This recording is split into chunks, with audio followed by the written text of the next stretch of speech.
Hello everyone, कैसे हो आप लोग। उम्मीद करते हैं कि ठीक ठाक ही होंगे। आज की वीडियो हम लोग देखने वाले हैं आरआरबी एलपी टेक्नीशियंस भर्ती 2024-25 के लिए, जो कि प्रीवियस ईयर पेपर 2018 का हमने लिया है, जिसमें कि हम लोग मैथ और कुछ साइंस के क्वेश्चंस को करने वाले हैं, जिसमें ये भी पता चलेगा कि इसमें किस तरह के पहले क्वेश्चंस पूछा गया था। तो चलिए देखते हैं पूरा क्या है, क्वेश्चन कैसा है, किस तरह का पूछा गया है कि नहीं। तो ये सब तो इजी क्वेश्चन है, इसमें कुछ इजी क्वेश्चंस भी है और कुछ अच्छे क्वेश्चंस भी हैं। तो आप लोग पूरा देखिएगा और समझिएगा कि किस तरह का है। दिए गए व्यंजक का मान ज्ञात कीजिए। ठीक है, ये सीधा सीधा हल करने बोल रहा है। तो इसको कैसे हल किया जाए। 6 - 36 गुना 3, सबसे पहले किसका भाग का +5। तो 6 × 4 = 36, 6 × 3 = 18 और 6 × 5 = 11, 11 - 18 तो कितना हो जाएगा माइनस का 7। इसका माइनस का 7 राइट आंसर हो जाएगा। Okay, next. ये सब बहुत ईजी क्वेश्चन है, इस तरह के क्वेश्चंस पूछा जाता है और कुछ बोर्ड मास से जो है हार्ड क्वेश्चंस भी पूछे जाते हैं, ताकि एग्जाम में आपका टाइम को ख़राब कर सके।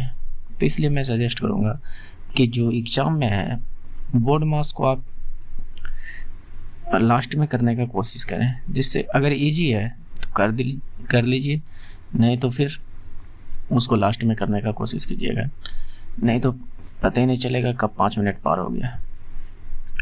ओके, तो देखिए 4 सेंटीमीटर भुजा वाले वर्ग के प्रत्येक कोने से प्रत्येक भुजा से एक शीर्ष 1 सेंटीमीटर भाग काटा जाता है।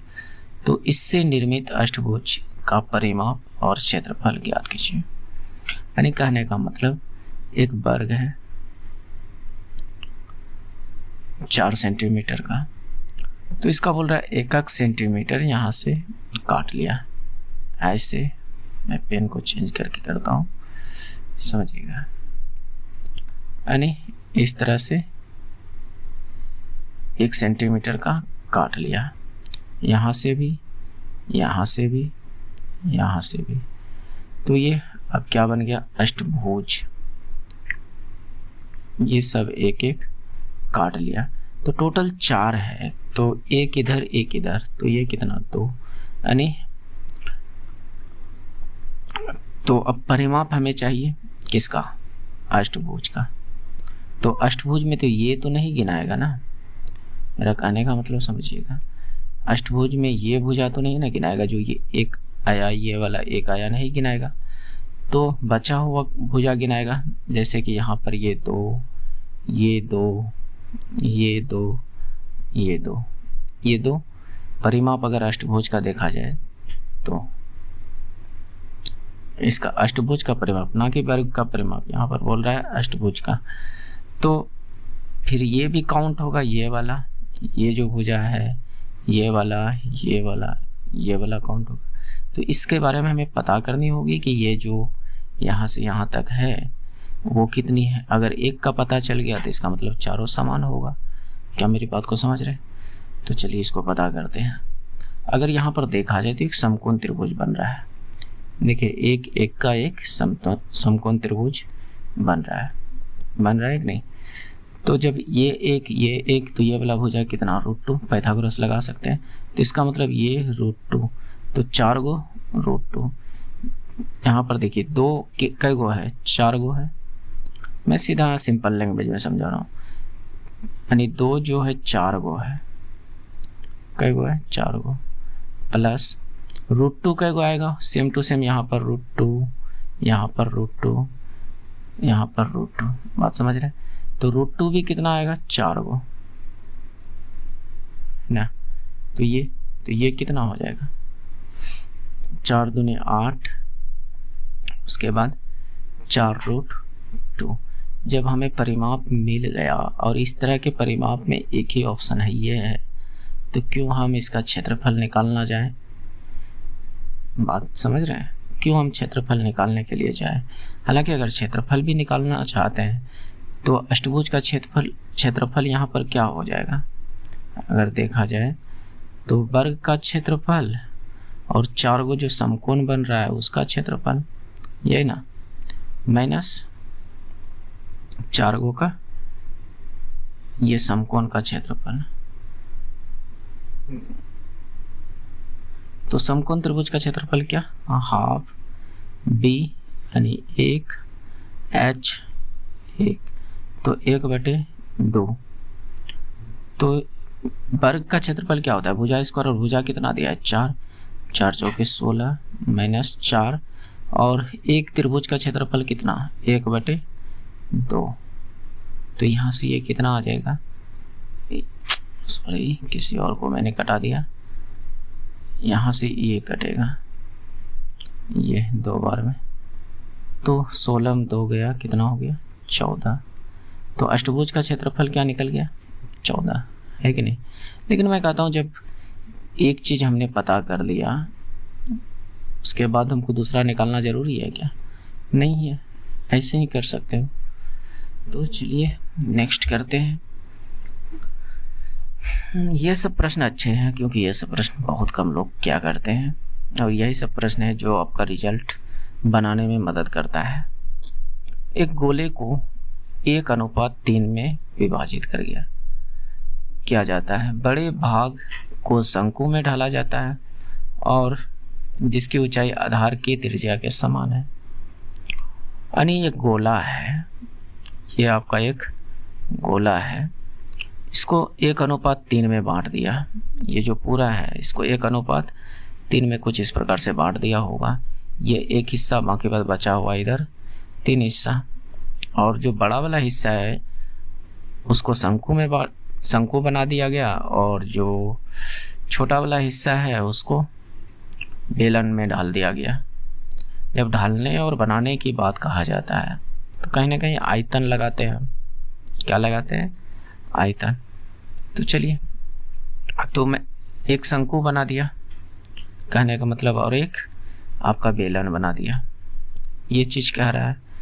तो जो शंकु के बारे में बात कर रहा है, जिसकी ऊंचाई आधार के समान है, जो इसकी ऊंचाई है वह आधार के समान, ये जो ऊंचाई है वो आधार के समान है, आधार के त्रिज्या के समान।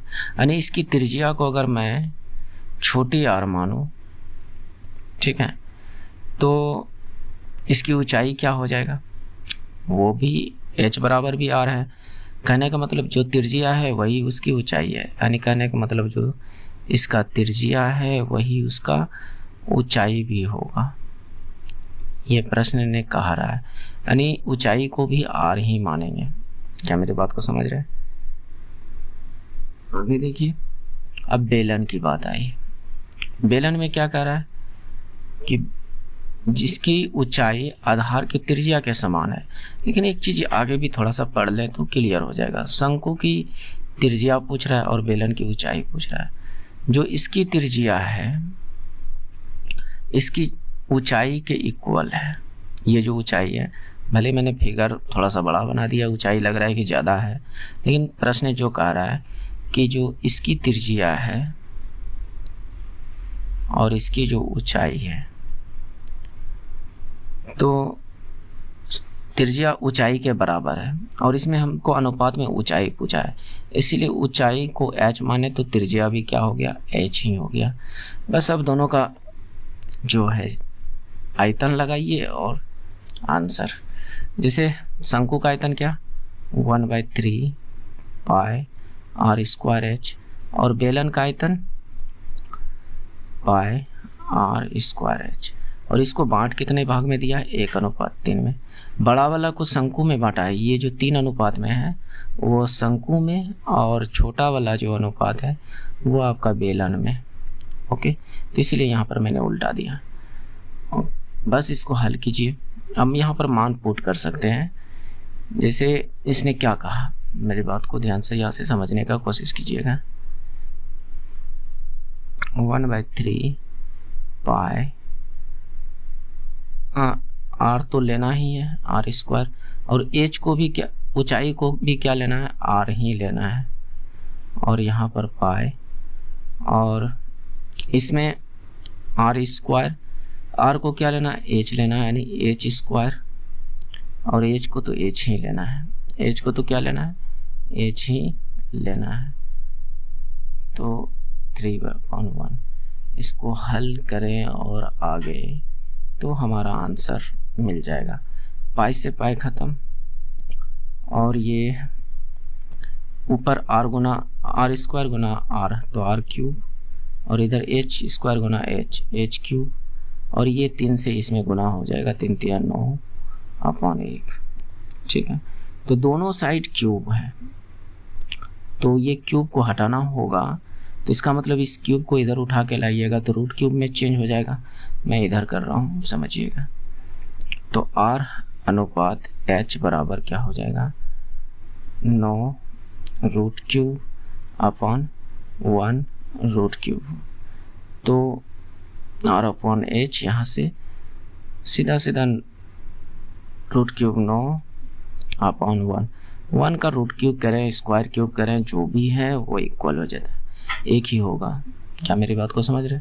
तो ये हमारा आंसर हो जाएगा। नहीं, इसको हम लिखना चाहें तो कहीं ना कहीं हम ऐसे लिख सकते हैं, R अनुपात H, तो ये इस तरह से लिख सकते हैं। और इस तरह से आंसर कहाँ पर है, ऑप्शन में नहीं है, कहीं ना कहीं मैंने ऑप्शन को लिखने में गलती कर दिया होगा, इसलिए ऐसा हो रहा है। तो ये इसको ऐसे कर लीजिएगा, ये आपका राइट आंसर हो गया होगा। ओके, देखिए दोस्त, जो भी करना होता है, PDF बनाना, टाइपिंग करना, फिर वीडियो बनाना, सारा हम ही को करना होता है, तो थोड़ा सा गलती होने की चांस बढ़ जाती है कि नहीं, यानी लिखने में मिस्टेक हो सकता है, तो उस चीज़ को थोड़ा सा मैनेज कीजिएगा। देखिए, निम्नलिखित प्रश्न को पढ़िए और तय कीजिए कि कौन सा कथन पर्याप्त है। प्रश्न जो कह रहा है एक्स वाई जेड का कुल अंक 180 है, ठीक है, तो x का प्राप्तांक क्या होगा, यानी x का जो नंबर आएगा वो क्या है, अंक क्या है। तो क्या हम पहला कथन को अगर देखें, y + z का औसत दिया है 50, तो हम कह सकते हैं y प्लस जेड का कुल योग कितना हो जाएगा, टोटल कितनी संख्या, 2 संख्या, यानी 50 × 2 मतलब कि 100। y + z क्या आ गया, 100। तो यहाँ पर तीनों का कुल दिया है x + y + z का 180 दिया है, तो यहाँ पर हम y + z को पुट कर दें तो क्या x का मान नहीं निकल जाएगा, निकल जाएगा, जो भी हो 80 जो भी आए तो वो निकल जाएगा। तो एक तो हो जाएगा आंसर, एक से हमें आंसर मिल जाएगा, x का मान हमें मिल जाएगा। अगर हम दूसरा इक्वेशन को देखें, x और z को एकत्रित औसत 60 है, यानी कहने का मतलब x + z का योग कितना हो जाएगा, 60 दूनी 120। तो यहाँ पर अगर मैं x + z को पुट करूँ, x और z को पुट करूँ तो y का मान निकलेगा, ना कि x का। हमसे पूछा है x का मान, तो ये वाला नहीं होगा, सिर्फ ये होगा।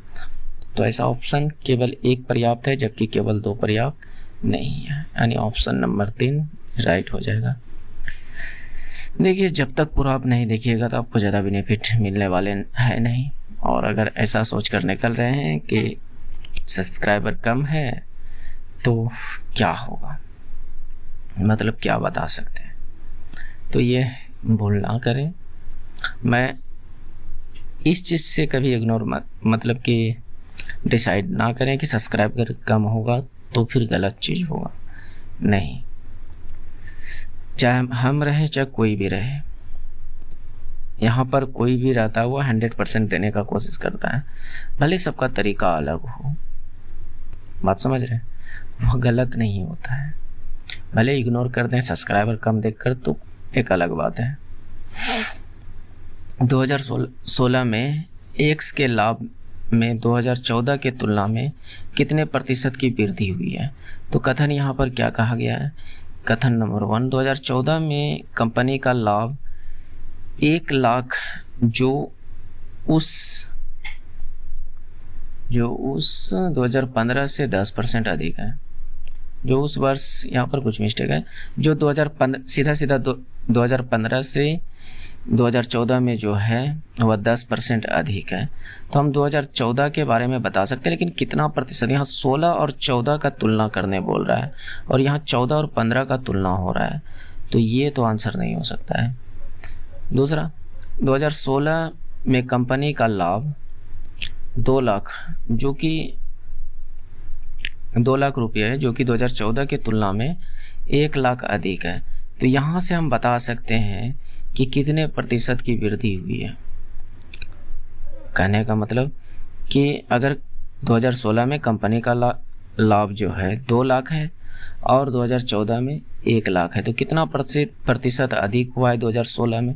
तो हम बता सकते हैं सीधा सीधा 1 लाख अधिक मिला है 2016 में, क्योंकि 2016 में 2 लाख मिला है और 2014 में 1 लाख मिला है। तो 1 लाख अधिक हुआ है कितने पर, 1 पर परसेंटेज के लिए 100। तो हम यहाँ से बता सकते हैं कि 100% की वृद्धि हुई है। किससे, दूसरा इक्वेशन से, यानी दूसरा स्टेटमेंट से। तो केवल 2 पर्याप्त है, जबकि 1 अकेला पर्याप्त नहीं है। तो इसका राइट आंसर हो जाएगा। थोड़ा समझने का कोशिश कीजिए, समझिएगा। ये सब क्वेश्चन देखकर कुछ लोग जो है गड़बड़ा जाते हैं, लेकिन उन सब क्वेश्चंस में आता कुछ नहीं है। Okay, 1 minute hold on.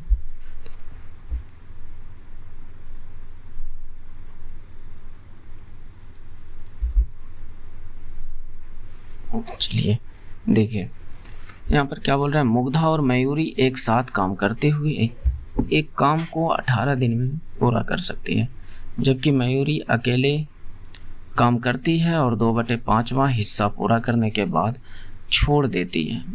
फिर मुग्धा काम को लेती है और अकेले शेष काम को पूरा करती है।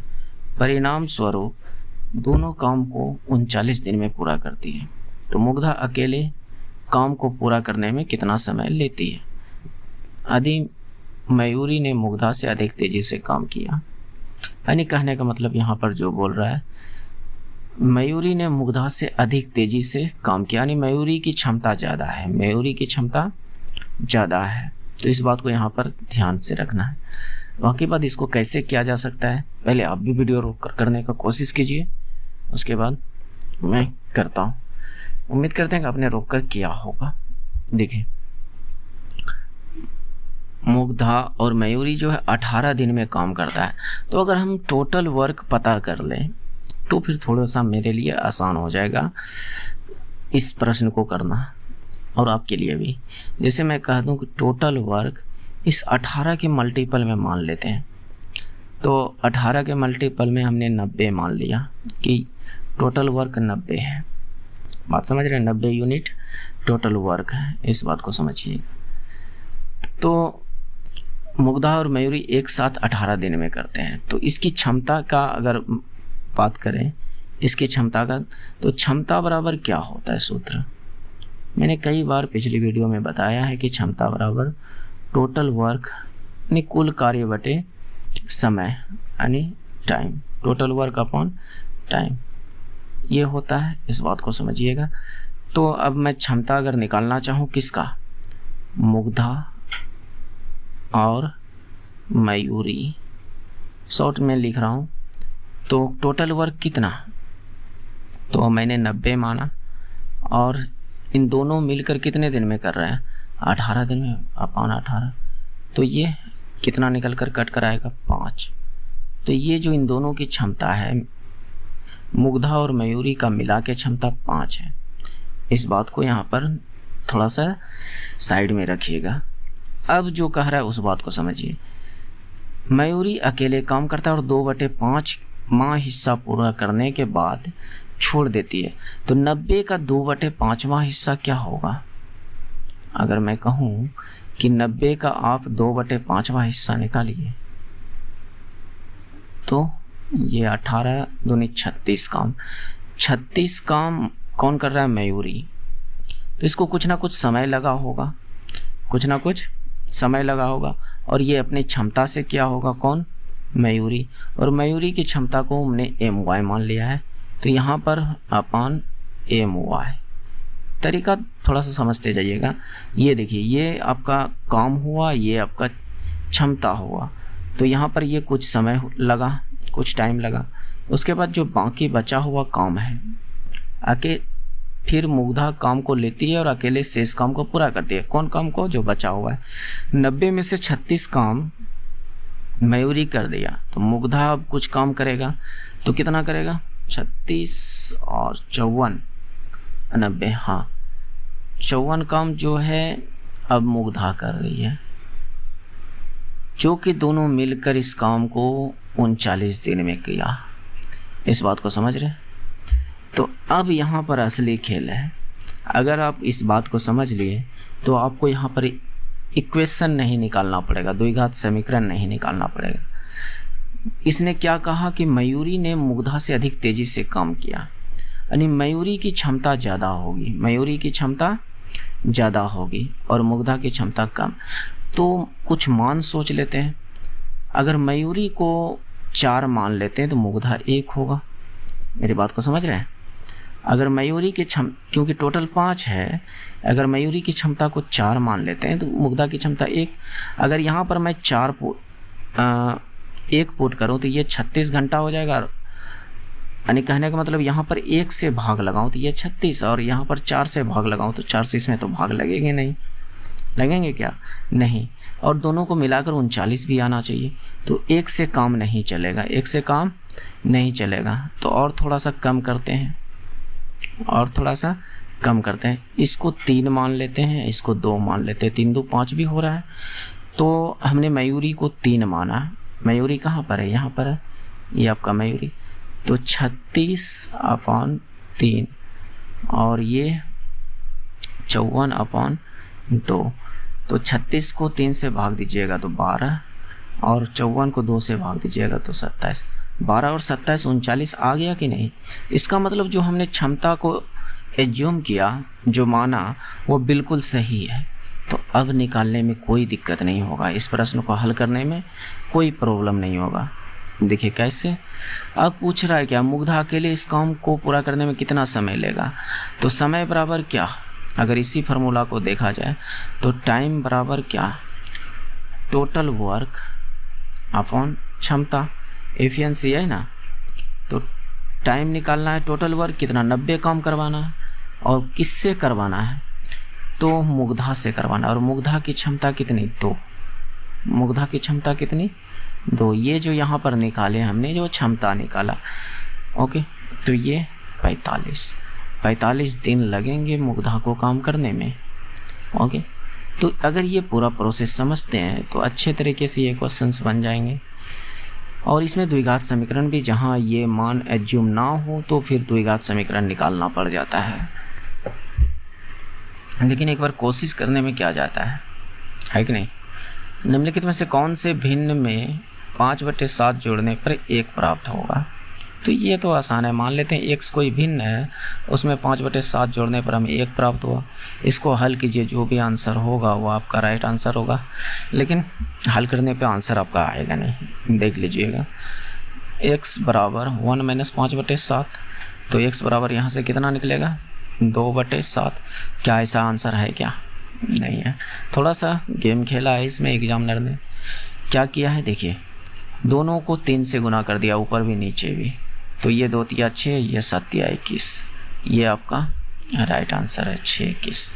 क्या मेरी बात को समझ रहे हैं? तो इन सब पर भी थोड़ा थोड़ा ध्यान देना चाहिए। चलिए इस क्वेश्चन को कीजिए। a + 1/a बराबर 1 है, a³ + 1/a³ का मान क्या होगा। जब हमने कहा है कि अगर a + 1/a बराबर k होता है, तो अगर हमको क्यूब में जाना है, a + 1/a³ में, तो k का क्यूब -3k, यहाँ पर जो मान है उसको हमने k यहाँ पर माना। तो इस चीज़ को लगाइएगा तो आसानी से आंसर आ जाएगा। जैसे मैंने कहा कि यहाँ तक हमें पहुँचना है, इससे यानी बिना घात वाले से घात वाले में पहुंचना है, वो भी क्यूब में। तो हमको क्या करना है, जो भी यहाँ पर मान है उसका पावर 3 करनी है, माइनस उसी चीज़ को जो यहाँ पर है मान, उसी मान को 3 से गुना करके घटा देना है। जैसे यहाँ पर मैं कर रहा हूँ 1 का क्यूब माइनस 3 गुना 1, तो 1 का क्यूब कितना होता है 1, और 3 गुना 1 3, तो 1 में 3 जाएगा तो -2, ये आपका -2 राइट आंसर हो जाएगा। देखिए दोस्त, जैसे जैसे मेरे पास सवाल आएगा यानी प्रश्न आएगा वैसा मैं कराते चल जाऊँगा। अब मैं यहाँ पर कहने का मतलब इससे बहुत सारे क्वेश्चंस बनते हैं, लेकिन अभी तक मेरे सामने आए नहीं, आए हैं तो मैंने उसको कराया है। लेकिन इसके बाद जो ये देखिए पेपर, जो ये वाला पेपर है और जो एलपी टेक्नीशियन का पेपर है, इसमें टोटल 29 शिफ्ट में हुआ था। 29 शिफ्ट का मैंने फुल सॉल्यूशन करवाया, जिसमें कि मैथ, रीजनिंग, जीके, जीएस सभी को कंप्लीट करवाया है, सिर्फ करंट को छोड़कर, और कुछ करंट अफेयर को भी ऐड किया है जो कि उस समय के करंट अफेयर से रिलेटेड इस समय का करंट अफेयर हो, उस तरह के क्वेश्चंस को जो है मैंने करा दिया है। तो उन्हीं से मैं इन सारे मैथ को निकाल कर फुल सॉल्यूशन से ही यानी फुल पेपर से जो ही निकाल कर इसको मैं एक सेपरेट वीडियो बना रहा हूँ, जिसमें कि मैथ को टोटल 20 मैथ को ले रहा हूँ, और जो साइंस का क्वेश्चन है उसको अलग से मैं टॉपिक वाइज ले रहा हूँ, जिससे कि दोनों चीज़ कवर हो सके। तो चलिए इसको करते हैं। तो आप इसको भी देख सकते हैं, जो क्वेश्चन मैं यहाँ करा रहा हूँ फुल पेपर में यानी फुल सॉल्यूशन, फुल जो इसका मतलब कि पूरा सॉल्यूशन कराया हूँ, वहाँ पर भी ये सारे क्वेश्चन आपको देखने मिलेंगे। तो मैंने टोटल 29 शिफ्ट का करवा दिया है, तो आप लोग देख सकते हैं जाकर। ओके, नेक्स्ट देखिए, यदि 24.2 kg घी का मूल्य इतना है तो सामान्य घी के 8.5 kg का मूल्य कितना होगा। तो यानी 24.2 kg का मूल्य मेरे पास 12,525.92 और हमसे पूछ रहा है 8 तो हम यहाँ से कह सकते हैं 1 kg का मूल्य क्या होगा, तो 12,525.92 बटे 24.2, ये तो हमें चाहिए कितना 8.5 kg, 8.5 kg। तो बस इसको यहाँ पर 12,525.92 बटे 24.2 गुना 8.5, इसको मैंने 8.5 से गुना किया है तो इतना हो गया। तो इधर भी 8.5 से गुना कर इसको हल कीजिएगा। ये कैलकुलेशन थोड़ा बड़ा है और इस तरह के कैलकुलेशन से हम भी डरते हैं और आप भी डरते होंगे। तो इसका आंसर ये आएगा, कैलकुलेट करके देख लीजिएगा जो भी आंसर हो। मैं यहाँ पर नहीं कर रहा हूँ टाइम वेस्ट करने के लिए।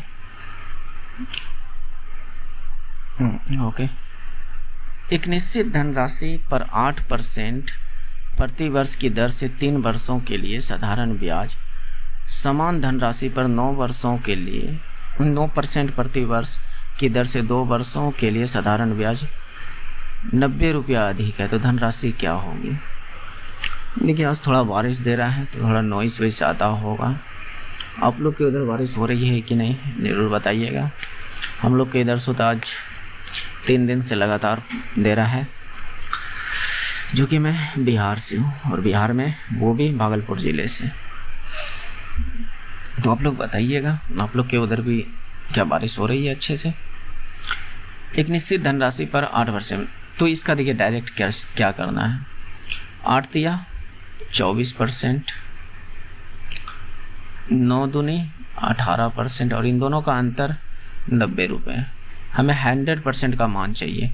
24 में 8 गया 6%, 6% का मान जो मेरे पास 90 है, तो हम यहाँ से कह सकते हैं कि 1% का मान कितना होगा, तो 15 6 के 90, तो 100% का मान कितना होगा, तो आप यहाँ से कह सकते हैं कि 1500।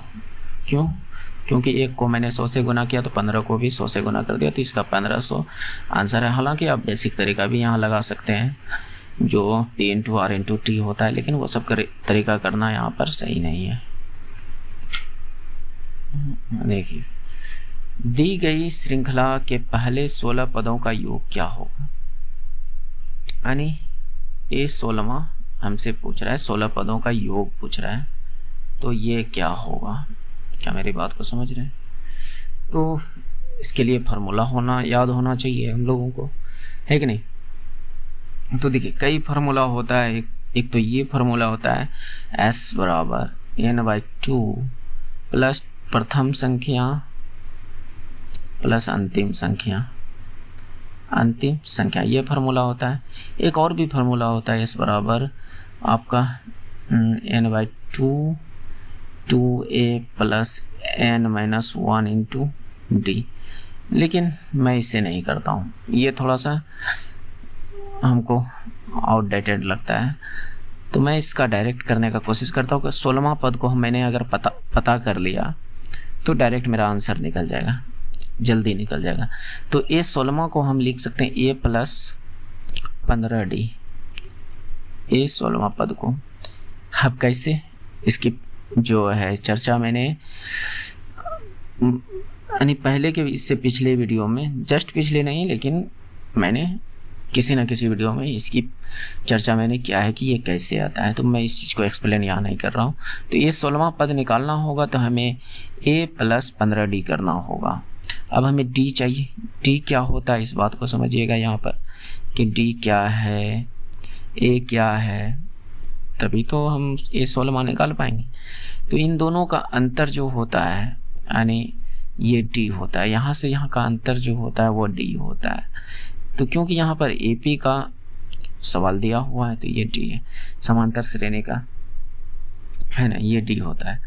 तो अगर मैं ये 13/2 को देखूं, ध्यान से देखिएगा, ये तो 6, ये 13/2 का मतलब क्या 6.5, ये 7, 15/2 का मतलब क्या 7.5, यानी 0.5 आ रहा है। d कितना आ रहा है 0.5। इन दोनों का अंतर कितना, यानी जस्ट पिछले वाले से, यानी इससे पिछले वाले में घटा देना है, पिछले वाले को घटा देना है, यानी a2 माइनस a1 करना है। d बराबर क्या होता है a2 माइनस a1 या a3 माइनस a2, इस तरह से होता है।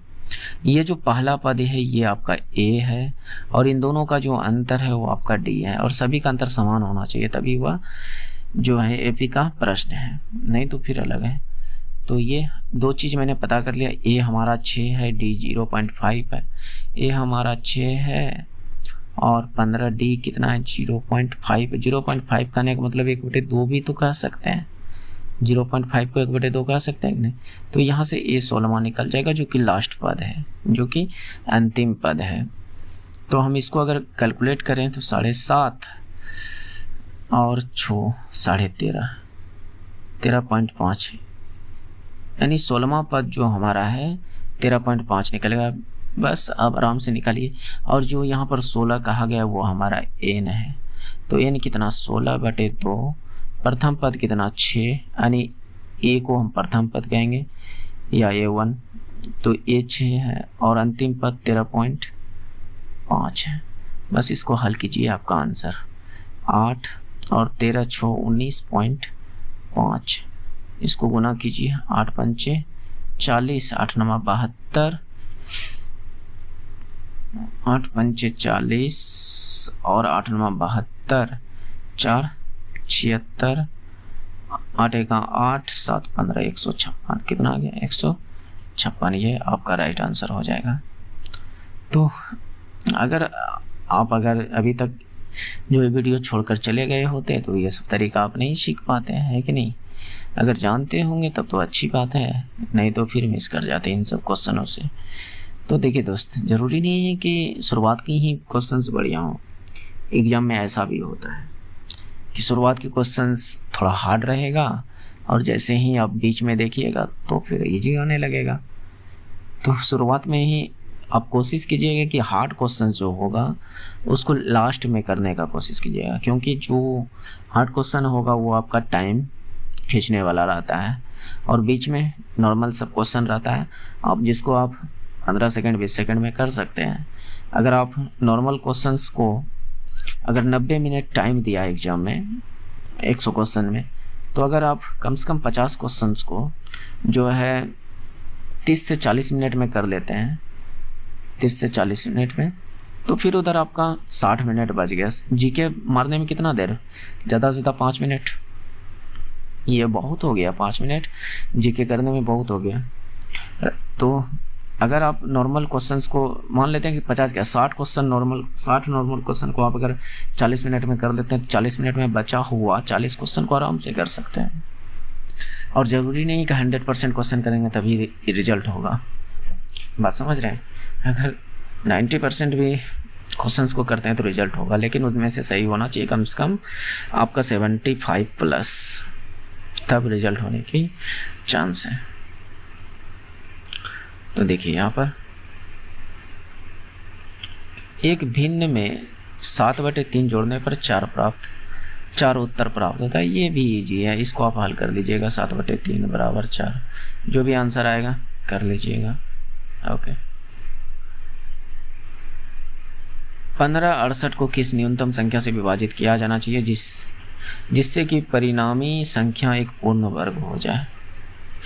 तो अगर कुछ समझ में ना आए तो बस इसको तोड़ दीजिए। 1568, हालांकि भाग लगाकर भी देख सकते हैं, लेकिन भाग लगाइएगा तो थोड़ा सा अगर मन ही मन कैलकुलेट कर सकते हैं कि हाँ डायरेक्ट भाग लगा, क्योंकि 5 से देखिए ये भाग लगने वाला है नहीं। 6 से क्या भाग लगेगा, 5 1 6, 6 से भी नहीं लगेगा, तो ये भी आंसर नहीं होगा। 3 से 5 1 6, 3 से भी नहीं लगेगा, एक ही आंसर है। 3 से भी इसमें भाग नहीं लगेगा। इस चीज़ को मैंने कैसे चेक किया, आप अगर मेरे पिछले वीडियो देखते हुए आते होंगे तो ये चीज़ आपको महसूस हो गया होगा कि मैंने इस चीज़ को कैसे किया। हालांकि देखिए इसका बेसिक तरीका क्या हो सकता है, इसको कटाइए 2 से, तो 7 दूनी 14, 8 दूनी 16, 4। तो बस जैसे मैंने 2 से कटाया ये 784 मिल गया, जो कि 28 का यहाँ पर स्क्वायर है। तो यही तो बोल रहा है पूर्ण वर्ग हो जाएगा। 28 का ये पूर्ण वर्ग है, तो 2 से ही भाग लगाने पर ये 2 का कोई मतलब यहाँ पर रहा नहीं, बात समझ रहे हैं। तो ये आंसर। नेक्स्ट, निम्नलिखित में से किस संख्या का वर्गमूल अपरिमेय होगा? अपरिमेय होने का मतलब क्या, जिसका जो है कि वर्गमूल कहने का मतलब इसमें रूट लगाना होगा, और जिसका आंसर रूट में रह गया तो आंसर नहीं हो सकता है। ये तो हमें पता है कि ये कितने का है, 5 5 5, ये 55 का स्क्वायर है। और इस चीज़ को भी मैंने कैसे फाइंड किया, तो देखिए मैंने अगर मैं 55 का 5 वाला का स्क्वायर निकालना बहुत आसान होता है। कैसे, देखिए ये जो आपका 5 है, 55 यहाँ मैंने क्या कहा, इसका 55 का ये स्क्वायर होगा।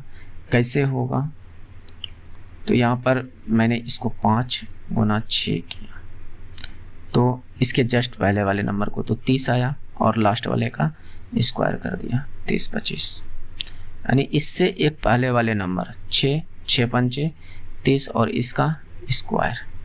ये किसी भी संख्या में भी कर सकते हैं, जैसे 45 भी रहे तो कैसे, इसका स्क्वायर, इसके एक पहले वाले नंबर 5, यानी इसके बाद पहले वाले नहीं बाद वाले नंबर, तो 20 5 के कितना हो गया 20, और 5 का स्क्वायर 25, तो इसका 45 का स्क्वायर 20 25 हो जाएगा। तो ये 5 वाला का स्क्वायर निकालने का एक तरीका है। तो यहाँ पर देखिए 12 25, ये आपका 35 का स्क्वायर होना चाहिए। तो जैसे मैं यहाँ पर कहता हूँ, अब 5वें वाला ये भी है, तो अगर इसका मैं स्क्वायर निकालना चाहूँ तो इसके एक पहले जस्ट यानी एक बाद, तो 4 4 या 12, और ये 25 35 का है ना, तो ये 35 का, ये 625 तो आपको याद ही है कि 25 का है। तो ये सब है, लेकिन ये जब 3 को मिल गया तो ये को नहीं है ना होगा, तो यही आपका राइट आंसर है। देखिए 56.1/5 लंबाई, मीटर वोटर जो भी लगा सकते हैं, नहीं भी लगाइएगा तो कोई फर्क नहीं पड़ता, लेकिन लिखा हुआ था मीटर, मैंने कट कर दिया है क्योंकि इस तरह से टाइपिंग करने में बनता नहीं, तो इसलिए मैंने हाथ से ही लिख दिया। तो इसको समझिएगा, इतना था, और एक छड़ से इतना कि एक स्टील की छड़ काटी जाती है, छड़ की शेष लंबाई क्या होगा? तो देखिए यहाँ पर बहुत सारे दोस्त कह सकते हैं कि ये तो बहुत ईजी क्वेश्चन है, कि इसको हल करना है, 56 गुना 5 करना है, +1 करना है, बटे 5, फिर इसको इधर भी उसी तरह से इसको भिन्न को जो है कि उसमें बदल देना है नॉर्मल भिन्न में। तो उस तरह से कीजिएगा तब जाकर आपका आंसर आएगा। मेरा कहने का मतलब फिर भिन्न का जोड़ कीजिएगा तब आपका आंसर आएगा। तो इतना है 56.1/5 माइनस 20.3/26, यानी इतना में से इतना को घटाना है, इतना में से इतना को घटाना है।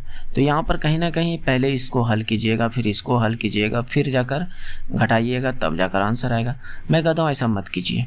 अब जो ये पूर्ण संख्या है उसको घटा दीजिए। 56 में 20 गया कितना, 36, बचा हुआ क्या है 1/5 और इधर 3/26। अब इसको हल कर लीजिए। तो 36 को इधर रहने दीजिए। तो इसको 26 × 5 130 और 26 में 3, कहने का मतलब 130 को 5 से भाग दीजिएगा, 26 माइनस, और इसको 130 को 26 से भाग दीजिएगा, 5 5 × 15। तो ये कितना आ गया 36, और इधर 36 तो पूरा मेरा निकल गया है ना, 36 क्या हो गया, पूरी मैंने निकाल लिया है। तो इधर बच गया क्या 11/30 130। तो ये आंसर हो जाएगा 36.11/130। तो ये थोड़ा सा आसान हो जाता है। भले ही मैंने ये समझाने के लिए बताया, लेकिन इतना टाइम लगने वाला नहीं है। तो थोड़ा सा अलग तरीका हो सकता है करने का। हालांकि कुछ लोग बेसिक से करेंगे तो उसको लगेगा कि हाँ ये परफेक्ट है, और कुछ लोग ऐसे भी कर सकते हैं। अगर जो सोच सकते हैं कि हाँ ऐसे भी हो सकता है तो वो कर सकते हैं। ओके, नेक्स्ट देखिए, निम्नलिखित में से किस संख्या का वर्गमूल एक अपरिमेय संख्या होगा। फिर यही बात यहाँ पर आ गई कि किसका रूट निकालेंगे, कि जो है परफेक्ट आंसर नहीं निकलेगा, यानी रूट में आंसर नहीं निकलेगा। तो देखिए रूट का भी निकालने का कुछ रूल होता है। अगर मान लीजिए ये किसी ना किसी संख्या का वर्ग होता तो इसके लास्ट में 2 जीरो होता, ना कि 1 जीरो। तो इसलिए यही आंसर मेरा सही है कि यही जो है वो परिमेय संख्या है। जैसे मैं कहता हूँ 10 का स्क्वायर कीजिए कितना होगा 100, 20 का स्क्वायर कीजिए कितना होगा 400। तो लास्ट में 2 जीरो आ रहा है। क्या मेरी बात को समझ रहे हैं? तो इसका मतलब 400, रूट में 400 अगर होता तब ना लास्ट में 2 जीरो होता, तभी तो हम उसका निकाल सकते थे वर्गमूल। हालांकि कहाँ से निकालेंगे, अगर 1 जीरो हो जाए 10 का रूट निकालिए तो क्या आसानी से निकलेगा? नहीं निकलेगा। तो वही इसीलिए मैंने कहा कि डायरेक्ट देखिए, बाकी बात तो ये सब निकल जाएगा। लास्ट में 9 हो सकता है, 4 हो सकता है, 6 हो सकता है वर्ग संख्या में, है कि नहीं? तो ये राइट आंसर है।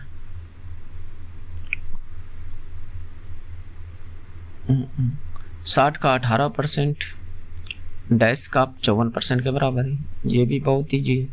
60 का मतलब ऑफ मतलब गुना यानी 18% बराबर, इस जगह कुछ नहीं तो x डाल सकते हैं 54%। तो इसको डायरेक्ट परसेंट से परसेंट हटाइए, 18 तिया 20 12 में, यानी x बराबर यहाँ से 20 निकल गया, यानी x इस जगह अगर x मानते तो 20 हो जाता। हालांकि कुछ लोग, कहने का मतलब कुछ लोग क्या, इसका डायरेक्ट आप ऐसे भी आंसर निकाल सकते थे। यहाँ बराबर बोल रहा है तो ये परसेंट से परसेंट खत्म, 18 से 3 बार में, ये 20 बार में, यही आंसर सोल्व। और मन में भी कैलकुलेट इसको कर सकते हैं जिससे कि कुछ ही सेकेंड में आंसर आ जाए, है कि नहीं? तो इस प्रश्न को देखिए, नीचे एक सारणी दी गई है। सारणी को ध्यानपूर्वक अध्ययन कीजिए, ठीक है? दी गई सारणी में, इस सारणी 4 छात्र WXYZ, ये WXYZ जो है 4 छात्र हैं। ओके, ये सब छात्र हैं। फिर कहता है PCVM ये विषय है। क्या है विषय?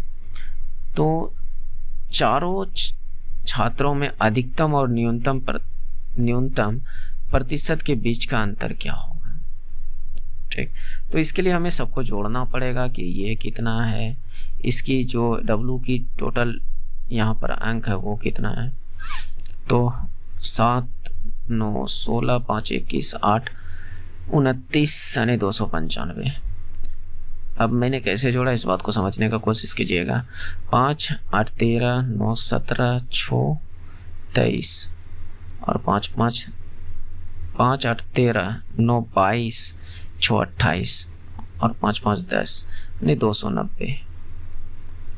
फिर इसको 6 2 8 9 17 4 21 ये 210, 9 8 17 4 21 6 27 यानी ये 275। कितना 275। तो हमसे बोला क्या, अधिकतम और न्यूनतम के बीच का अंतर का प्रतिशत पूछा है।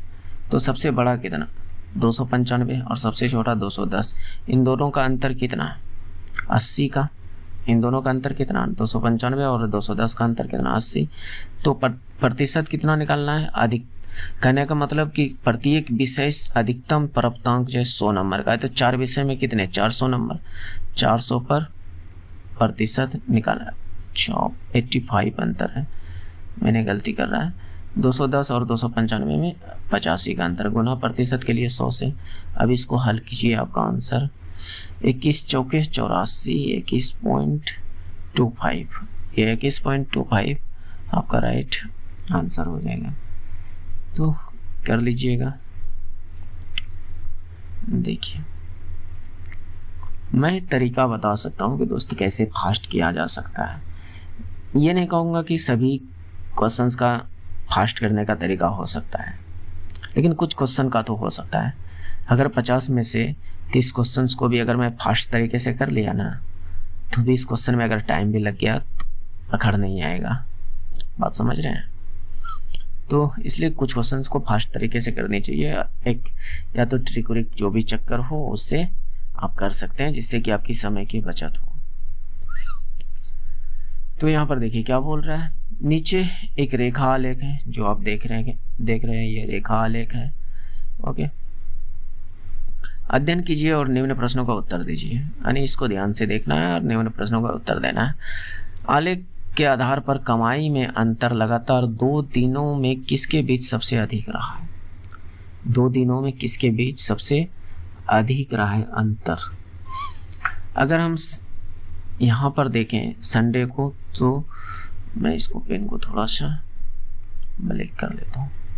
देखिए यहाँ पर 100 यूनिट की बिक्री हो रही है और यहाँ पर 500 यूनिट की बिक्री हो रही है। क्या मेरी बात को समझ रहे हैं?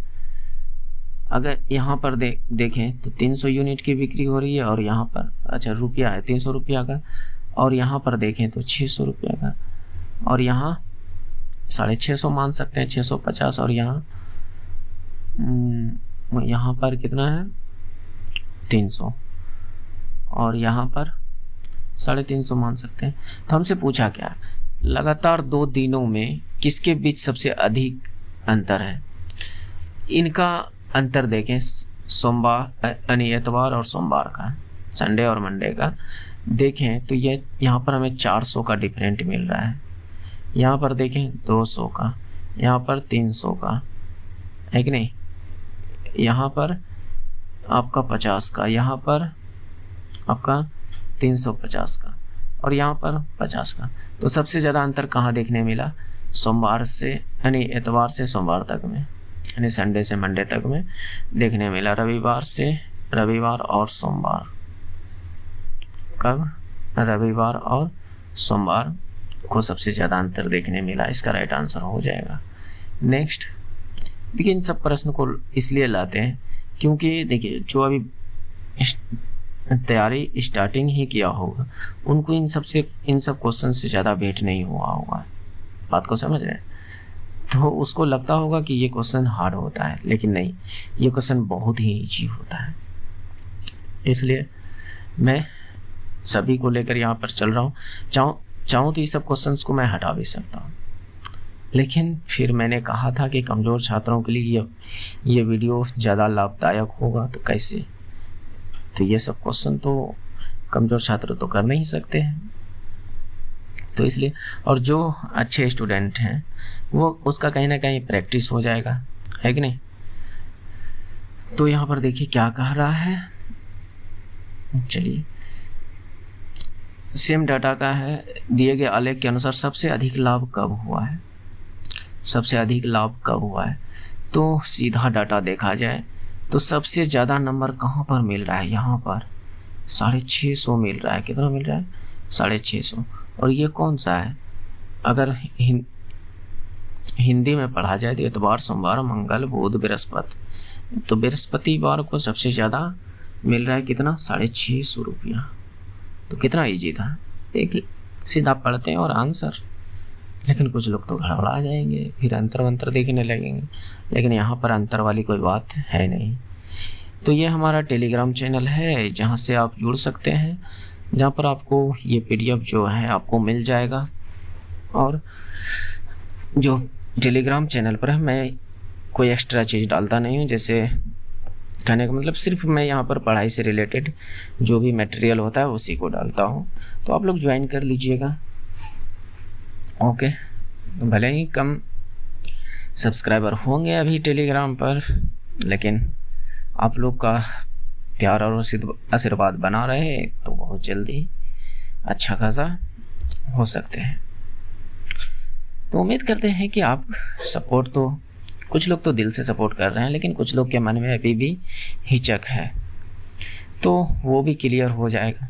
एग्ज़ाम तो आने दीजिए, फिर ढूंढने लगेंगे कि कहाँ मिलेंगे प्रीवियस ईयर पेपर। 4 किलोमीटर प्रति घंटे की वेग से गतिमान एम द्रव्यमान की एक पिंड 3 मीटर द्रव्यमान के किसी दूसरे शेष पिंड के साथ संघट करता है और संगठित होकर द्रव्यमान किस वेग से गति करना शुरू कर देगा। यहाँ से मैंने फिजिक्स का क्वेश्चन को ऐड किया है, तो ये फिजिक्स का ही क्वेश्चन है। तो आपने संवेग संरक्षण का एक रूल पढ़ा होगा कि V1 =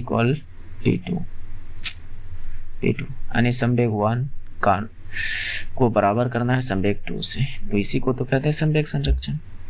ठीक है, तो यहाँ पर कैसे लगाया जाए कि ये हमारा आंसर आ जाए, क्योंकि यहाँ पर कई तरह के फार्मूला हमें देखने के लिए मिलते हैं। जैसे ये संवेग का फार्मूला जो m भी मिलता है, कहीं पर ये भी फार्मूला हमें मिलता है m1 v1 m2 v2, इस तरह से फार्मूला भी मिलता है। तो फिर यहाँ पर किस तरह का काम किया जा सकता है, तो यहाँ पर सीधा सीधा सिंपल फार्मूला लगाया जा सकता है। m भी संवेग का फार्मूला क्या लगाया जा सकता है? द्रव्यमान गुना वेग। तो पहले जो गतिमान वस्तु थी m द्रव्यमान की थी, तो इसका यहाँ पर संवेग क्या? v कितना? 4 किलोमीटर, और ये द्रव्यमान कितना? m द्रव्यमान। दूसरे स्थिति में कह रहा है कि द्रव्यमान 3 kg यानी पिंड 3 m। अच्छा, द्रव्यमान 3 m है। इस स्थिति में द्रव्यमान कितना है? 3 m है, और किसी दूसरे शेष पिंड के साथ संघटक हो जाता है, यानी जो ये वाला द्रव्यमान है इसके साथ संघटक हो जाता है, यानी ये वाला भी द्रव्यमान ऐड हो जाएगा। तो यहाँ पर टोटल द्रव्यमान कितना? 4 m। अब हमसे पूछा है वेग क्या होगा, नहीं लास्ट स्थिति में पूछ रहा है वेग क्या होगा। यहाँ पर हमें भी फाइंड करने बोल रहा है, तो यहाँ से 4 से 4 खत्म, m से m खत्म, तो v बराबर 1 निकल कर आ गया 1 किलोमीटर, क्योंकि किलोमीटर पर घंटा में था, तो ये भी आंसर किलोमीटर पर घंटा में आ जाएगा। तो ये सब थोड़ा तरीका समझना पड़ेगा, सीखना पड़ेगा, है कि नहीं? तो सीखिए। निम्नलिखित में से कौन सी भौतिक राशि एक निकाय की विरामावस्था या एक सीधी रेखा में एक समान गति को परिवर्तित करती है या परिवर्तित करने की प्रयास करती है? तो ये चीज़ तो आपने कहीं ना कहीं थ्योरी में पढ़ा होगा। तो बल क्या है? कोई विरामावस्था में कोई वस्तु रखा हुआ है, उस पर बल लगा दें तो एक सीधी रेखा में उसका एक समान गति कर सकता है कि नहीं? इस पर अगर मैं फोर्स लगा दूं तो ये या तो इसकी एक समान गति को परिवर्तित करती है या परिवर्तित करने का प्रयास करती है। यानी मान लीजिए अब आप दीवार को धकेल रहे हैं, तो उसको कहीं ना कहीं परिवर्तित करने का प्रयास कर रहे हैं। भले आपसे नहीं धकेला रहा हो, लेकिन प्रयास तो कर रहे हैं, किससे? बल लगाकर। बात समझ रहे हैं? तो वो क्या है? बल है, जो कि परिवर्तित करती है या परिवर्तित करने का प्रयास करती है। बात समझ रहे हैं? तो ये बल इसका राइट आंसर हो जाएगा। देखिए दोस्तों, अगर अभी तक आप लोग चैनल पर रुके हुए हैं तो कहीं ना कहीं आप इंटरेस्टेड हैं, आप इच्छुक हैं तैयारी करने के लिए, तो मैं आपसे एक रिक्वेस्ट करता हूं कि प्लीज़ चैनल को सब्सक्राइब कर लीजिए और हो सके तो बेल आइकन भी दबा लीजिए, जिससे कि हमारी आने वाली वीडियो आप तक सबसे पहले पहुंच सके, है कि नहीं।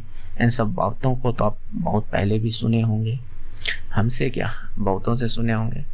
तो ये सब मैं बोलना भी नहीं चाहता हूँ, लेकिन क्या करूँ, मजबूर हूँ। जब तक बोलता नहीं हूँ तो आप लोग करते नहीं हैं, क्योंकि मैंने देखा 2 वीडियो में नहीं बोला तो उस वीडियो में आप लोगों ने नहीं ध्यान दिया, देख कर निकल गया और उसको दोबारा मिलने वाले नहीं है। क्यों बताऊँ? क्योंकि मैं जल्दी अपने चैनल का जो है नाम वगैरह लेता नहीं हूँ कि आप हमें जो सर्च कर सकते हैं ऐसे फलना ढेकलना, बहुत कम लेता हूँ।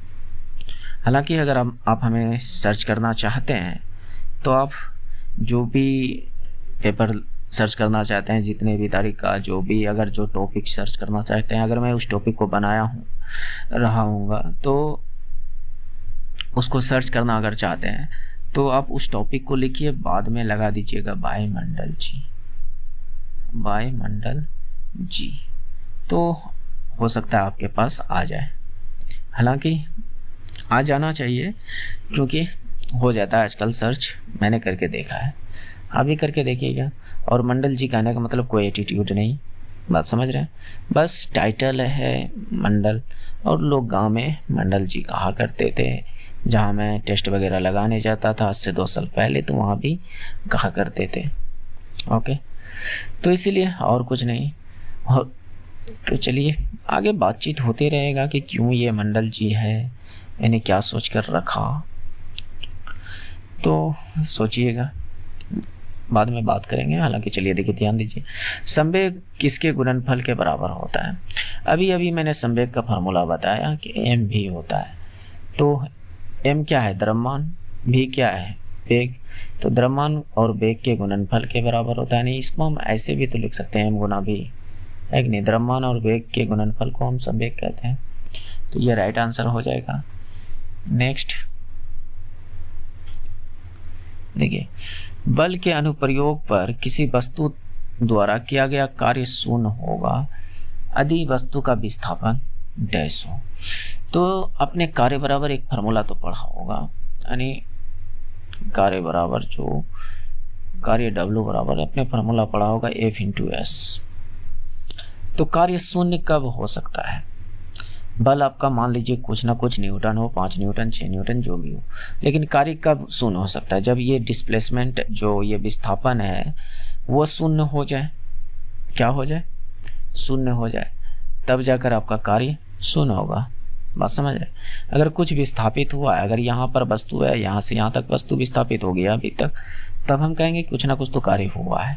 लेकिन हम कहेंगे कि यहीं पर वस्तु है, ये पर ही रह गया, तो काम नहीं होगा, है कि नहीं। तो शून्य होना चाहिए, विस्थापन क्या होना चाहिए? शून्य।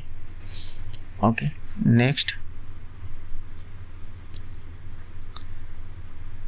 देखिए, किसी विशेष दिशा में डैश ही वेग होता है। किसी विशेष दिशा में, यानी मान लीजिए ये फिक्स दिशा में जा रहा है कोई वस्तु, तो कहीं ना कहीं आप गति को ही वेग कहते हैं, स्पीड को ही आप वेग कहते हैं। क्या कहते हैं? गति को वेग आप कह सकते हैं। ओके, नेक्स्ट, एक गेंद 3000 इकाई संवेग है। एक गेंद में 3000 इकाई संवेग होता है। यदि गेंद का वेग को दोगुना कर दिया जाए तो नया संवेग क्या हो? अगर मान लेते हैं पहले जो संवेग था mv, वह 3000 था, 3000 था, ठीक है। और अब जो संवेग हो गया, यानी वेग को दोगुना कर दिया, m तो वही है लेकिन इस v को दोगुना कर दिया, तो फिर कहता है कि नया संवेग क्या होगा। तो हम अगर इसको देखें तो इसको हम 2mv तो भी कह सकते हैं, 2 को आगे, तो इसका मतलब सिर्फ ये जो संवेग है ये दोगुना हुआ है। क्या हुआ है? दोगुना। तो आप 3000 का भी दोगुना कर दीजिए तो कितना हो जाएगा? 6000 यूनिट। क्या हो जाएगा 6000 यूनिट, ये राइट आंसर हो जाएगा। तो नेक्स्ट देखिए, मैं यहाँ कोशिश करता हूँ कि सभी लोग समझ सकें और कुछ लोग नहीं समझ सकते हैं, तो मैं क्या कर सकता हूँ दोस्त, क्योंकि मैं 100% को नहीं समझा सकता हूँ, 100% को संतुष्ट नहीं कर सकता हूँ। मेरी कोशिश रहती है कि मैं 100% को संतुष्ट करूँ, लेकिन मैं भी एक इंसान हूँ और एक इंसान से 100% लोग संतुष्ट नहीं हो सकते हैं। भले मैं कुछ और रहता तो फिर कुछ बात अलग होता है। तो सबकी अपनी अपनी राय होती है, क्यों नहीं संतुष्ट हो पाते हैं वो अलग बात है। फिलहाल देखिए नेक्स्ट क्वेश्चन, निम्नलिखित में से कौन सी गति तीसरे नियम का अनुप्रयोग नहीं करता है? एक क्षेत्र रक्षक गेंद को पकड़ते समय अपने हाथ को पीछे खींचता है। तो यहाँ पर गति का कौन सा नियम लग रहा है? यहाँ पर बोल रहा है तीसरे नियम का अनुप्रयोग नहीं हो रहा है। क्या यहाँ पर तीसरे नियम लग रहा है क्या, कि अगर मैं कहूँ कि आपके पास हाथ में बॉल आ रहा है और आप हाथ को पीछे कर रहे हैं, तो क्या आप यहाँ पर तीसरे नियम को फॉलो कर रहे हैं क्या? नहीं, यहाँ पर दूसरे नियम को फॉलो कर रहे हैं। देखिए F बराबर ma। अब बल को यहाँ पर कम, यानी बल कम लगे हाथों पर, उसको आप कम कर रहे हैं। बात समझ रहे हैं? और आपको एक फॉर्मूला भी याद होगा कि संवेग में परिवर्तन को भी बल कहते हैं। तो अपने वहाँ पर जो कर रहे हैं आप संवेग में चेंजिंग कर रहे हैं, कहीं ना कहीं बल को चेंज कर रहे हैं। बात समझ रहे हैं? संवेग को चेंज कर रहे हैं। तो ये आपका यहाँ पर बल का दूसरा नियम लागू हो रहा है और यही आपका इस हिसाब से आंसर राइट हो जाएगा। हालांकि यहाँ फुटबॉल को किक मारते समय खिलाड़ी से टकरा जाना और चोट लगना, बिल्कुल यहाँ पर तीसरा नियम फॉलो कर रहा है कि नहीं? तीसरा नियम क्या कहता है कि आप किसी वस्तु पर जितना, कहने का मतलब जितना जोर से बल लगाइएगा उतना ही जोर से वह आप पर भी बल लगाए, है नहीं, है कि नहीं? यानी क्रिया प्रतिक्रिया नियम। तो ये बात तो सही है कि आप टकराएंगे तो आपको भी चोट का एहसास होगा, भले ही सामने वाले अगर मजबूत हो तो उसको कम लगे, लेकिन आपको तो लगेगा। तो यहाँ पर तीसरा फॉलो कर रहा है। जैसे ही नाविक आगे की दिशा में कूदता है और नाव पीछे की ओर चलती है, तो यहाँ भी जैसे कि मान लीजिए ये कोई नाव है, यहाँ से आपने कूदा, छलांग लगा दी, तो ये नाव पीछे की ओर जाएगा। आपने इस पर बल लगाया और ये आप पर बल लगाया, तो कहीं ना कहीं यहाँ पर क्रिया प्रतिक्रिया नियम लागू किया। तो ये भी आपका तीसरा नियम लागू कर रहा है। बंदूक से गोली, ये तो आपने बचपन से ही पढ़ते आए होंगे। ये भी संवेग, मतलब कि संवेग संरक्षण का नियम ही तीसरा नियम कहलाता है। तो यहाँ पर ये तीनों है, लेकिन ये एक नंबर नहीं है, यही आपका राइट आंसर है, यानी ऑप्शन नंबर 1। नेक्स्ट देखिए दोस्त, इस तरह का हमें वीडियो बनाने में बहुत मेहनत लगती है। प्लीज़ दोस्त आपसे रिक्वेस्ट है कि थोड़ा आप भी सपोर्ट करें, जिससे कि मैं और भी इस तरह के अच्छे अच्छे टॉपिक को ला सकूं और आपके सामने प्रस्तुत कर सकूं। नहीं तो फिर क्या, जैसे यार आगे तो आप समझदार ही हैं। अब तो देखिए यहाँ पर क्या 5 सेकेंड में 36 किलोमीटर से 72 किलोमीटर प्रति घंटा गति प्राप्त करती त्वरण पूछा है। तो चलिए करते हैं इसको कैसे किया जाए। तो यहाँ पर सेकेंड है और यहाँ पर मीटर प्रति सेकेंड, मीटर प्रति सेकेंड, मीटर पर सेकेंड, इस तरह से दिया हुआ है आंसर। तो कहीं ना कहीं SI यूनिट में हमको इसको चेंज करना होगा। तो अब 36 किलोमीटर है और 72 किलोमीटर पर घंटा है, तो क्या हम इसको चेंज करने जाएंगे? करेंगे, लेकिन ज़रूरी नहीं है कि इसको 5/18 से गुना करके। लेकिन मैं एक तरीका बताता हूँ जिससे कि आप इस चीज़ को कैलकुलेट, अगर थोड़ा सा समझिएगा, अगर किलोमीटर पर घंटा में है तो उसका मीटर पर सेकेंड में क्या होगा। आप इधर 18 का टेबल लिख लीजिए, इधर 5 का टेबल। 18 दूनी 36, 18 तिया 54, 18 चौके 72, जहाँ तक जा सकते हैं। 5 दूनी 10, 5 तिया 15, 5 चौके 20, इधर भी आप जहाँ तक जा सकते हैं। अगर किलोमीटर में 18 है तो मीटर पर सेकेंड में वह 5 होगा। अगर 36 है तो मीटर प्रति सेकेंड में 10 होगा। सिर्फ 18 के टेबल और 5 के टेबल पे ये चीज़ लागू होगा। बात को समझ रहे हैं। बाकी बात जो होगा वो आपको तरीके से निकालना पड़ेगा, लेकिन कहीं ना कहीं इस तरह का अगर डाटा आ जाए तो हमारे समय की बचत होगी कि नहीं। जैसे यहाँ पर 36 किलोमीटर दे रहा है, तो 36 किलोमीटर जो है 18 के कितने बार में, 2 बार में, तो 5 में 2 बार में कितने, 10, यानी ये 10 मीटर पर सेकेंड है। क्या मेरी बात को समझ रहे हैं। अगर मैं कहूँ यहाँ पर इस चीज़ को, ये 72 वाले 72 कितने, 18 के टेबल में कितने बार में, 4 बार में, तो 5 का टेबल 4 बार में कितने, 20, तो इसका मतलब ये 20 मीटर पर सेकेंड है। हाँ, अगर इस चीज़ को अगर आप जानते हो तो क्या आपको ये चीज़ अलग से बदलना पड़ेगा क्या, नहीं। तो आपका त्वरण का तो फार्मूला आपको पता होगा कि v minus you upon T होता है। v मतलब अंतिम वेग, ये जो है v है, ये u मतलब प्रारंभिक वेग, यानी ये हमारा u है।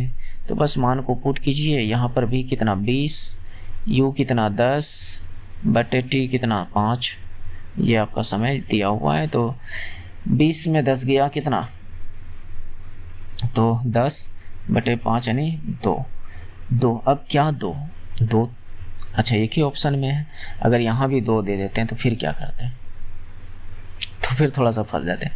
यहाँ देखिए अब यहाँ पर यूनिट आपको काम में लेना पड़ जाता है, और त्वरण का जब भी मात्रक होता है तो वह मीटर प्रति सेकेंड स्क्वायर होता है। और इस तरह से अगर भी लिखा हो तब पर भी आंसर सही होगा। अगर 2 मीटर सेकेंड इस पर पावर 2 हो, इस तरह से हो, तो पर भी आंसर सेम ही है। ये दोनों बात सेम है। कैसे है थोड़ा गौर कीजिएगा। ओके, न्यूटन की गति का प्रथम नियम को क्या कहते हैं। न्यूटन के प्रथम गति नियम को एक तो गैलीलियो का नियम भी कहते हैं, याद रखिएगा, क्योंकि पूछा गया है कि न्यूटन के प्रथम गति के नियम को किसके नियम भी कहा जाता है, गैलीलियो का नियम। और दूसरा बात, जड़त्व का भी नियम कहा जाता है। बात समझ रहे हैं। तो और प्रथम न्यूटन के प्रथम गति नियम से हमें, अच्छा गति नियम से ये थोड़ा सा मेरे माइंड में कुछ आया था लेकिन निकल गया, लेकिन है कुछ ना कुछ तो है, भूल रहे हैं। तो ये जड़त्व का नियम होता है। नेक्स्ट देखिए, 100 न्यूटन का एक बल 50 केजी द्रव्यमान की एक वस्तु पर लगाया जाता है तो उत्पन्न त्वरण क्या होगा। तो बल बराबर तो आपको पता ही होगा कि F बराबर जो होता है ma होता है, यानी द्रव्यमान गुना त्वरण। तो हमसे बल 100 न्यूटन दे दिया है और ये द्रव्यमान 10 केजी दे दिया है, तो हमसे A पूछ रहा है। दोनों SI यूनिट में था, इसीलिए मैंने यूनिट का चक्कर ही हटा दिया। तो ये कट गया तो कितना आया, 50 केजी था दोस्त। कहाँ जा रहा है 50 केजी, तो ये 2 बार में कट जाएगा। कितने बार में, 2 बार में। तो A बराबर 2 आ गया। तो वही बात है कि यूनिट को ध्यान दीजिए, 2 मीटर प्रति सेकेंड स्क्वायर यहाँ पर है, ये राइट आंसर हो जाएगा। यहाँ पर देखिए फिर ऑप्शन में दिया है ना, तो अगर इसको मारने का कोशिश करते हैं तो ये आपका गलत हो जाएगा। अगर आप कभी यूनिट में फंसते हैं तो आप एक बार थोड़ा सा फार्मूला पर ध्यान दीजिएगा, उससे आपका आसानी से निकल जाएगा। जैसे मैं कहता हूँ त्वरण का फार्मूला क्या होता है, v minus you upon T. कहीं ना कहीं ये दोनों वेग ही हैं, यानी कह सकते हैं कि ये वेग अपॉन टी त्वरण, यानी ये वेग में ही तो परिवर्तन है।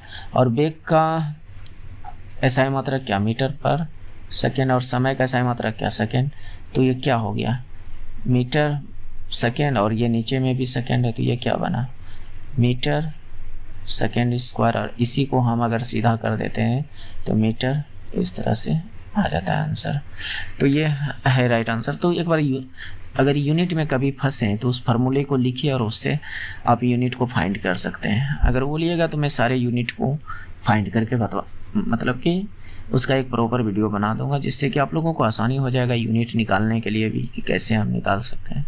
तो ये टोटल मैंने जो है इस वीडियो में लगभग 30 से 32 क्वेश्चन या 30 क्वेश्चन हो गए, मैंने काउंट नहीं किया था, लेकिन मैथ के क्वेश्चंस को मैंने काउंट किया था। टोटल उसमें 20 क्वेश्चन था, और साइंस के कुछ एक्स्ट्रा क्वेश्चन भी हो सकते हैं, 10 से ज़्यादा भी हो सकते हैं, क्योंकि साइंस के क्वेश्चंस को मैं काउंट नहीं करता हूँ।